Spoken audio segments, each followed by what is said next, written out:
दोस्तों, आज हम एक्सप्लेन करने वाले हैं हाल ही में आई एक कमाल की मूवी जिसका नाम है क्रू, जिसमें कृति सैनन, करीना कपूर और तब्बू लीड रोल में है। और ये मूवी आपको जरूर पसंद आएगी। इसी बात पर वीडियो को भी लाइक कर दीजिए। हम चलिए कहानी शुरू करते हैं। तो मूवी की शुरुआत में हमें एयरपोर्ट का सीन दिखाते हैं, जहाँ पर कस्टम ऑफिसर तीन एयर होस्टेस को अरेस्ट करके अपने साथ ले जाते हैं, जिनके नाम है गीता सेठी, दिव्या राणा और जैस्मीन। तब हमें दिव्या राणा अपनी स्टोरी बताती है कि वो एयर होस्टेस कैसे बनी। असल में दिव्या एक टॉपर लड़की थी जो कि एक ननेरी नाम की जगह पर रहती थी। वहाँ पर एक एयरपोर्ट तो था, पर कभी वहाँ पर कोई प्लेन लैंड नहीं करा। तो वहीं से दिव्या का सपना था कि वो एक पायलट बने और प्लेन यहाँ पर लैंड करे। दिव्या ने पायलट बनने के लिए काफी मेहनत भी करी और उसके घर वालों को लगता था कि वो तो पायलट बन ही जाएगी, इसलिए उसकी पढ़ाई के लिए उन्होंने लोन तक ले लिया। पर किस्मत के चलते वो पायलट नहीं बन पाई। अब दिव्या की हिम्मत नहीं थी कि वो अपने घर वालों से सच बता पाए कि वो पायलट नहीं बन पाई है, इसलिए वो एयर होस्टेस ही बन गई। लेकिन दिव्या के घर वालों को लगता है कि उनकी बेटी पायलट बन चुकी है और दिव्या अब धीरे धीरे करके अपनी पढ़ाई का लोन उतार रही है। फिर इसके बाद हमें गीता सेठी की कहानी बताते हैं कि गीता और उसके हस्बैंड काफी रिच फैमिली से थे, जिनका सेठी किचन का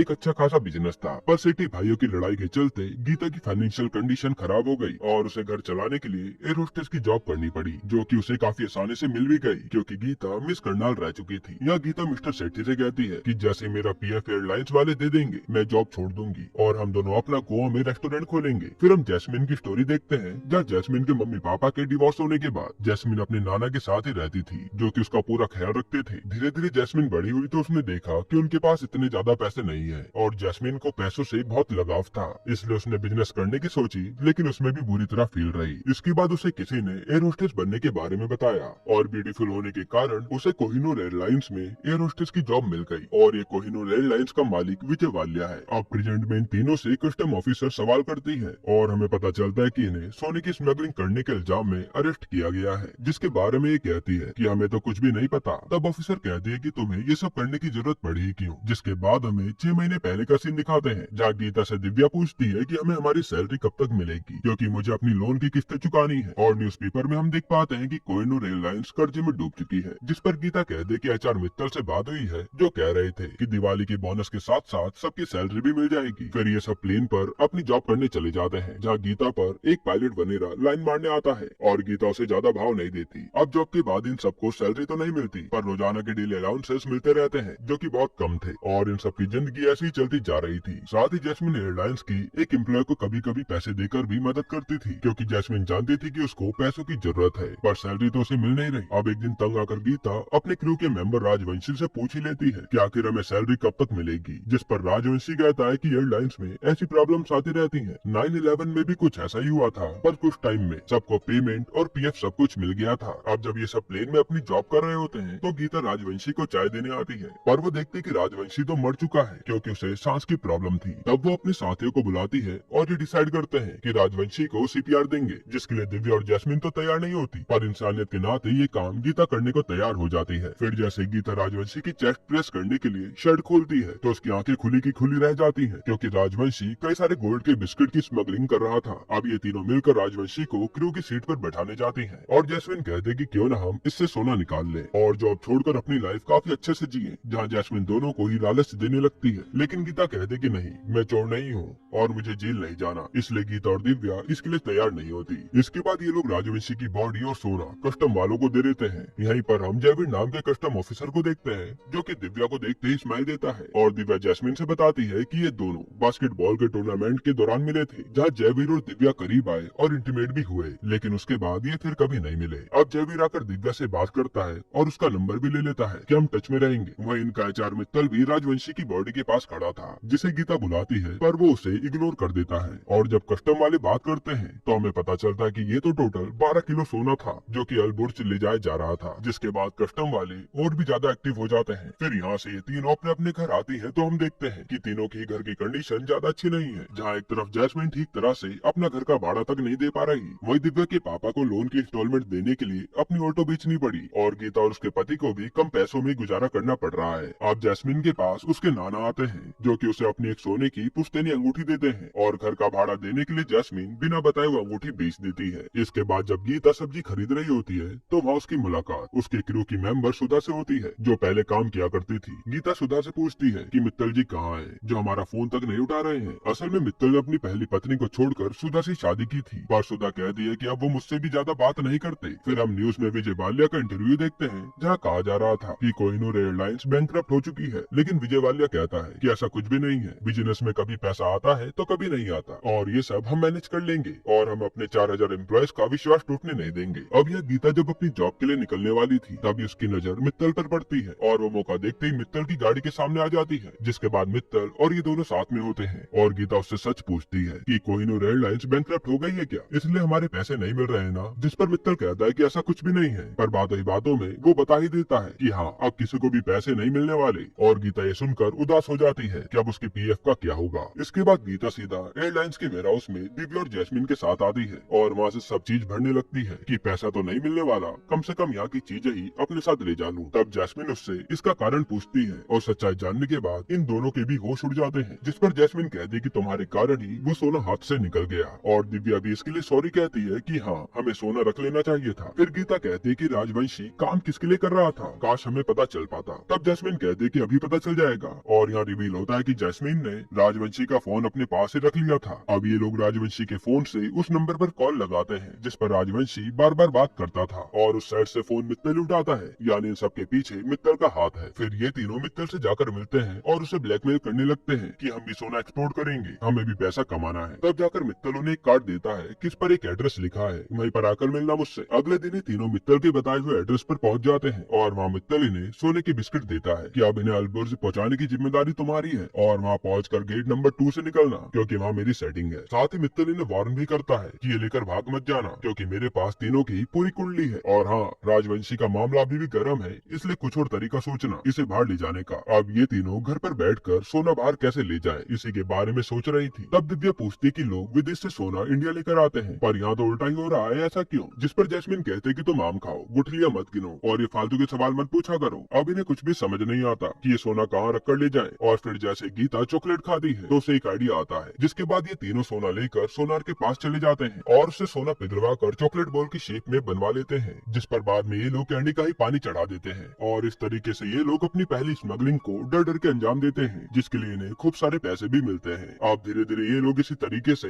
हर रोज सोना बाहर पहुँचाने लगते हैं और खूब पैसा भी कमाते हैं, जिससे तीनों की जिंदगी सही होती जा रही थी। जहाँ जैस्मिन अपने नाना की अंगूठी वापस खरीद लेती है और गीता को अपना रेस्टोरेंट खोलने का सपना साकार होता नजर आ रहा था और ये लोग इन पैसों से खूब एंजॉय भी करते हैं और जो मन में आता है वही खरीदते रहते हैं। साथ ही जैस्मिन कुछ पैसे उस एम्प्लॉय को भी देती है ताकि उसकी थोड़ी मदद हो पाए। अब एक दिन इन तीनों की इतना खुश होकर काम करता देख क्योंकि एक लड़की को शक होता है कि सैलरी न मिलने के बाद भी ये लोग इतना खुश क्यों हैं, पर वो इन्हें कुछ भी कहती नहीं। फिर एक दिन जब ये लोग अपनी फ्लाइट के लिए जा रहे होते हैं तब इन्हें कस्टम ऑफिसर रोक लेती है और इनके सामान की तलाशी लेने लगती है। अब जैसे वो ऑफिसर उस चॉकलेट वाले बॉक्स को उठाती है तभी वहाँ जैस्मिन को जयवीर दिखता है और वो दिव्या का नाम लेकर उसे वहाँ पर बुला लेती है, जिसके बाद जयवीर उस ऑफिसर से कहकर उन्हें जाने देता है और यहाँ पर आज ये बाल बाल बचे थे। अब जॉब के बाद ये लोग जब घर जा रहे होते हैं तब जैस्मिन दिव्या को जयवीर के नाम से छेड़ती है कि अब तो दोनों क्लोज आ गए हैं और फिर वो मौका देखते दिव्या के फोन से जयवीर को मैसेज कर देती है डिनर के लिए और तीनों को इतना खुश देखकर उनके साथ वाली मेंबर को थोड़ी जलन हो रही थी। अब रात को दिव्या जयवीर के साथ डिनर करने आती है जहाँ पर ये दोनों क्लोज आ जाते हैं, पर दिव्या कहते कि आज नहीं फिर कभी करेंगे। इसके अगले दिन जब ये लोग फ्लाइट पर होते हैं तो इन्हें आज का अलाउंस मिलता है, जिसे देखकर वही क्रू मेंबर कहती है इतने पैसों से तो मैं अपने बच्चे को भी अच्छे स्कूल में नहीं पढ़ा पाऊंगी और वो अपना हाल बताकर रोने लगती है, जिसे देखकर दिव्या और गीता को दया तो आती है पर वो कुछ कहती नहीं क्योंकि अगर वो इन्हें सच बता देंगे तो ये बात हर तरफ फैल जाएगी कि कंपनी बैंकक्रप्ट हो चुकी है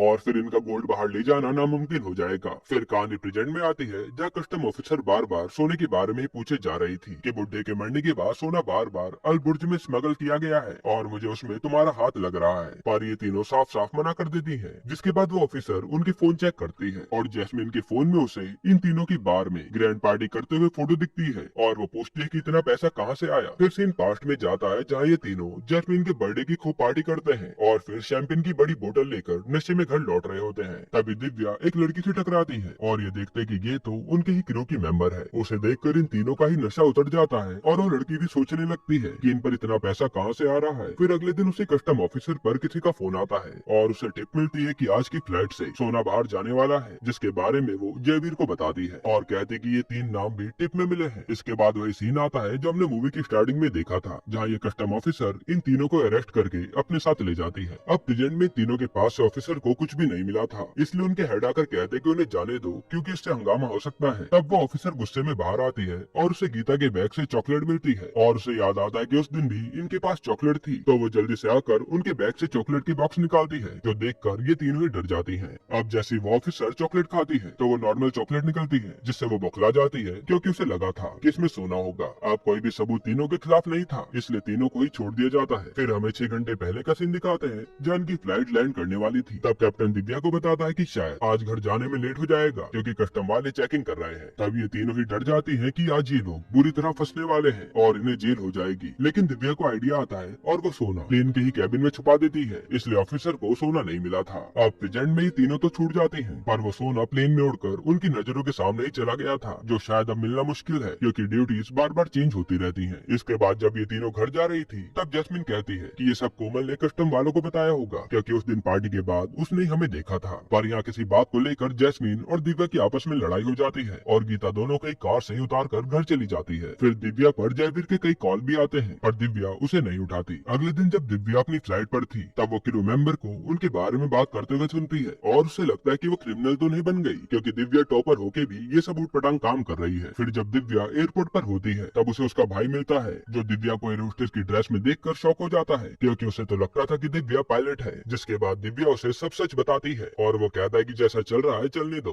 अब कुछ दिन ऐसे ही बीतते हैं और एक दिन उसी फ्लाइट से सोना नीचे गिर जाता है, जिसकी न्यूज हर चैनल पर दिखाई जा रही थी। अब ये देखकर गीता काफी डर जाती है कि अब उनका क्या होगा, पर मिस्टर सेठी कहते हैं कि डरने वाली बात नहीं है क्योंकि पुलिस वालों के पास सबूत नहीं है कि ये तुमने ही रखा है। इधर जयवीर न्यूज देखकर अपनी ऑफिसर से कहता है कि तुम्हारी टिप सही थी, पर वो ऑफिसर कहती है कि अब क्या फायदा, वो तीनों तो बचकर निकल गई। फिर जयवीर से मिलने दिव्या आती है पर जयवीर उस पर ही भड़क जाता है कि मुझे तुमसे कोई बात नहीं करनी। वहाँ इस साइड जब जैस्मीन अपने घर आती है तो देखती है कि उसके नाना जी उसे हमेशा के लिए छोड़कर चले गए हैं और वह पूरी तरह टूट जाती है, जहाँ उसके साथ अब दिव्या और गीता आकर खड़ी होती हैं। फिर कुछ दिनों बाद न्यूज आती है कि विजय वालिया हमेशा के लिए देश छोड़कर भाग गया है और किसी भी एम्प्लॉय को एक फूटी कौड़ी नहीं मिलने वाली है, जिससे वो सारे एम्प्लॉय रोने लगते हैं। वहीं कोमल की बहस दिव्या और गीता से भी हो जाती है कि मैंने तुम्हें अपना समझा और तुमने हमें कुछ भी नहीं बताया, और वो कहते कि मैंने कस्टम वालों को भी तुम्हारे बारे में कुछ भी नहीं बताया था। ये सुनकर तीनों के ही होश उड़ जाते हैं। फिर जाते समय जैस्मिन सोचती है कि जब कोमल ने कस्टम वालों को कुछ भी नहीं बताया तो फिर कौन हो सकता है, और उसे कस्टम ऑफिसर की बात याद आती है जो कह रही थी कि मेरी जासूस इनके जैसी एक एयर होस्टेस रह चुकी है। तब जाकर गीता को याद आता है कि ये काम मित्तल की बीवी सुधा कर सकती है और ये तीनों जाकर सुधा को पकड़ लेते हैं। फिर सुधा इन्हें सच बताती है कि मित्तल ने मुझे भी छोड़ दिया है और उसने बाहर एक फिरंगी से सेटिंग कर ली है, इसलिए मैंने गुस्से में आकर कस्टम वालों को इन्फॉर्मेशन दी ताकि मित्तल भी पकड़ा जाए, पर कुछ भी फायदा नहीं हुआ। तब गीता पूछती है कि इतना सोना मित्तल पर आया कैसे, और सुधा बताती कि ये मित्तल का नहीं बल्कि विजय वालिया का ही सोना है जिसे तुम लोगों ने खुद बाहर पहुंचाया है, और वालिया भी मौका देखकर विदेश भाग गया। जिसे सुनकर इनके होश उड़ जाते हैं कि इन्होंने कुछ पैसों के लालच में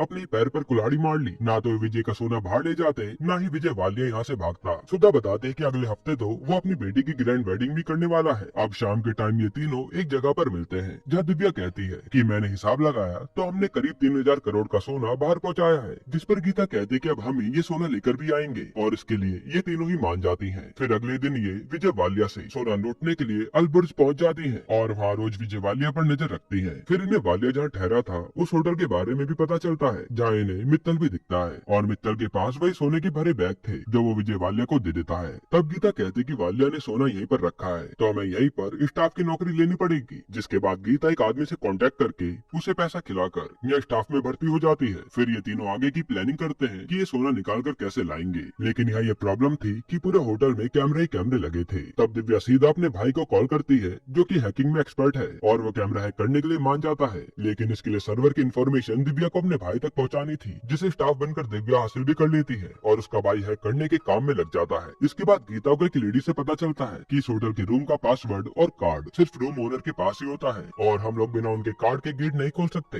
यानी कि अब इन्हें वालिया के रूम में जाने के लिए उसका कार्ड भी निकालना होगा। तब जैस्मिन इन्हें कहती है कि मुझे वालिया के साथ 2 मिनट भी मिल जाए तो मैं उसका कार्ड चुरा लूंगी, पर वो मुझे अपने पास भी भटकने नहीं देगा। लेकिन यहाँ उसके पास एक और आइडिया था, जिसके अगले दिन ये लोग सीधा मित्तल से मिलने चले जाते हैं और यहाँ वो मित्तल को भड़काने लगते हैं कि मैंने तुम्हारी थी लेकिन सारा सोना वालिया ले गया, और वो मित्तल को 7% कमीशन का लालच देकर वालिया से कार्ड को लेने के लिए कहते हैं। तब मित्तल भी मान जाता है। अब रात को वालिया की बेटी की पार्टी होती है जहाँ गीता और दिव्या स्टाफ बनी हुई थी, और जैस्मिन एक आदमी से दोस्ती करके पार्टी में आ जाती है। फिर यहाँ ये लोग कैसे भी करके वालिया से उसका कार्ड ले लेते हैं। वहाँ इधर दिव्या भी अपने भाई की मदद से होटल के सारे कैमरे खराब करवा देती है, और फिर ये तीनों ही वालिया के रूम में पहुँचते हैं। फिर जैसे ही तीनों सामने रखे सूटकेस को खोलते हैं तो इनके होश उड़ जाते हैं, क्योंकि तीनों ही बैग खाली थे और इनका पूरा प्लान फेल हो गया। तभी वहाँ पर वाले की बेटी आ जाती है और ये बचकर वहाँ से भाग जाते हैं। अब बाहर उदास बैठकर ये कहते हैं कि अब हम कुछ भी नहीं कर सकते, हमें घर लौट जाना चाहिए। अब इसके 2 दिन बाद वालिया अपनी बेटी और दामाद के साथ सारा सोना लेकर किसी दूसरे देश जाने के लिए निकलता है और प्लेन में हम देखते हैं कि उनकी खातिरदारी के लिए गीता और जैस्मिन पहले से ही मौजूद है। तब हमें फ्लैशबैक का सीन दिखाते हैं जहाँ गीता ने कहा था कि हमें वापस लौट जाना चाहिए। उसी समय जैस्मिन एक टैब निकालती है जो कि उसने वालिया के रूम से उठा लिया था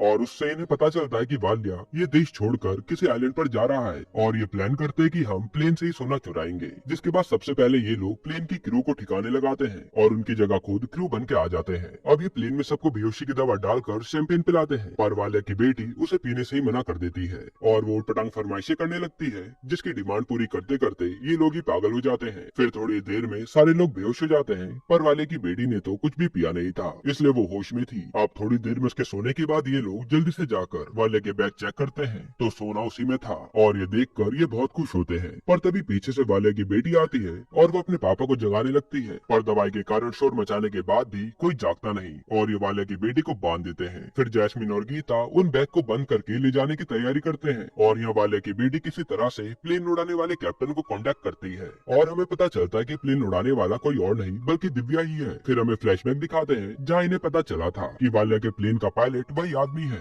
जो कि गीता पर लाइन मारता है, इसलिए गीता उससे मिलने गई और उसे बेहोश करके बंद कर आई। फिर उसकी जगह दिव्या ने ले ली। अब प्रेजेंट में जब प्लेन को लैंड करने की बारी आती है तो दिव्या काफी ज्यादा डरी हुई थी, क्योंकि उसे प्लेन तो उड़ाना आता था पर लैंड करना नहीं आता था, इसलिए वो गीता के कहने पर प्लेन लैंड करने के लिए किताब पढ़ती है। फिर वो रनवे देखकर प्लेन को बड़ी मुश्किल से लैंड करती है और यहाँ दिव्या को पता चलता है कि ये तो उसी का गांव है और यह दिव्या को पता चलता है कि ये तो उसी के गांव का रनवे है जहाँ वो कभी प्लेन उड़ाना चाहते थे। इसके बाद ये तीनों वो सोना लेकर वहाँ से चली जाती है और वाले तीनों को ही देखता रह जाता है पर कुछ कर नहीं पाता। फिर थोड़ी देर में वहाँ पर पुलिस और कस्टम वाले आ जाते हैं जो कि वालिया को अरेस्ट कर लेते हैं और सोना भी जब्त कर लेते हैं, क्योंकि इन तीनों ने पहले ही जयवीर से डील कर ली थी। इसके बाद हम देखते हैं कि इन तीनों ने वालिया के बैग से पहले ही सोना निकाल लिया था, जिसको वह क्रू मेंबर्स में बांट देते हैं और मित्तल को भी उसका हिस्सा मिल जाता है जो कि सुधा के पास लौट आता है। और फिर जयवीर और दिव्या की भी लव स्टोरी शुरू होती है, जिसके बाद ये मूवी यहीं पर एंड होती है। दोस्तों, आपको ये मूवी कैसी लगी हमें कमेंट में जरूर बताइएगा और अगला एक्सप्लेनेशन आप कौन सी मूवी पर देखना चाहते हैं वो भी कमेंट कीजिएगा। बाकी अगर आपको हाल ही में आई एक कमाल की मूवी देखनी है तो आप ये वीडियो देख लीजिए।